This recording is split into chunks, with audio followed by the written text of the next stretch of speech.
দুদিন ধরে নিখোঁজ ছিলেন বরানগর নেতাজি কলোনি এলাকার বাসিন্দা পেশায় প্রমোটার বিজয় দে। গত 5 তারিখ রাত্রিবেলা থেকে নিখোঁজ ছিলেন বিজয় দে।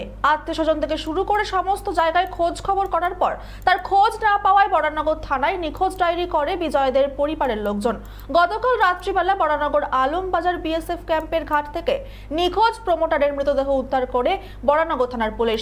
ঘটনায় এলাকায় চাঞ্চল্য তৈরি হয়েছে। খুন নাকি আত্মহত্যা, গোটা ঘটনা তদন্ত শুরু করেছে বরানগর থানার পুলিশ। গত পরশুদিন রাত্রেবেলা 8টা নাগাদ বাড়ি থেকে রাজু স্বাভাবিকভাবে যেরকম বেরোয় সেদিনও বেরিয়েছিল।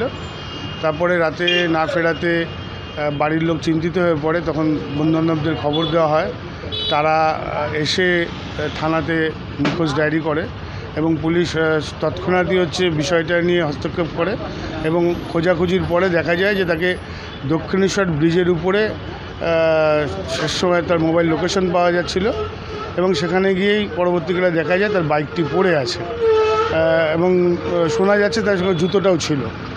এখন তারপরে পুলিশ যথেষ্টভাবে চেষ্টা করে এবং আমাদের পাড়া প্রতিবেশী তাও রাজুর বন্ধুবান্ধবরা অক্লান্ত পরিশ্রম করে তাকে খুঁজে পাওয়ার জন্য, কিন্তু সমস্ত খোঁজাখুঁজি ব্যর্থ হয়।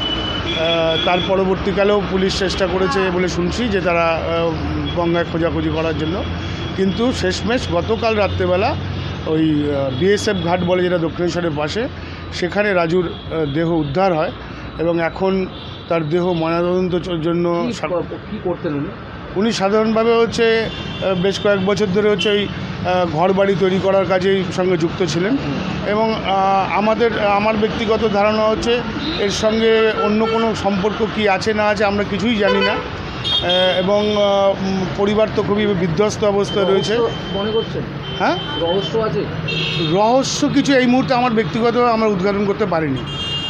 তবে আমি অনুরোধ করব প্রশাসনের কাছে, প্রশাসন এখনও পর্যন্ত যেভাবে আমাদের সঙ্গে সহযোগিতা করেছে এবং এই ঘটনার সঠিক তদন্ত করে যদি ঘটনা উদ্ঘাটিত করতে পারে আমরা প্রশাসনকে ধন্যবাদ জানাবো। বিজয় দে বরানগর নেতাজি কলোনিতে থাকতেন। উনি ডেভেলপার ছিলেন বলে শুনেছি বা জেনেছি। প্রত্যক্ষভাবে কোনো রাজনৈতিক দলের সমর্থক ছিলেন না। গত পরশুদিন রাত্রি 8টার সময় উনি বেরিয়েছেন বাড়ি থেকে। গতকাল ওনার জানা যায় যে ওনার বডিটা পাওয়া গেছে গঙ্গা থেকে, বালি ব্রিজের ওপর থেকে গঙ্গায় ঝাঁপ দিয়েছে বলে জানা যায় প্রশাসনিক সূত্রে। আমার ব্যক্তিগত ধারণা, বাড়ির লোকেদের সাথে কথাবার্তা বলে যেটুকু জানতে পেরেছি যে উনি আত্মহত্যা করেছেন। কেউ প্ররোচিত করেছেন বা খুন হয়েছেন এখন অবধি এরকম কোনো খবর নেই। তবে নিশ্চয়ই প্রশাসনিক তদন্তে প্রকৃতপক্ষে সত্য ঘটনার উদ্ঘাটন হবে। যদি উদ্দেশ্য প্রণোদিতভাবে খুন করা হয় বা কেউ প্ররোচিত করে তবে তার দৃষ্টান্তমূলক নিশ্চয়ই শাস্তি হবে। আর প্রতিবেশীরা কি বলছে আমি জানি না, তবে বাড়ির প্রতিনিধি ওর দাদা যেটুকু বলেছেন সেটা হয়তো আত্মহত্যা হতে পারে। Bureau report, channel 24/7।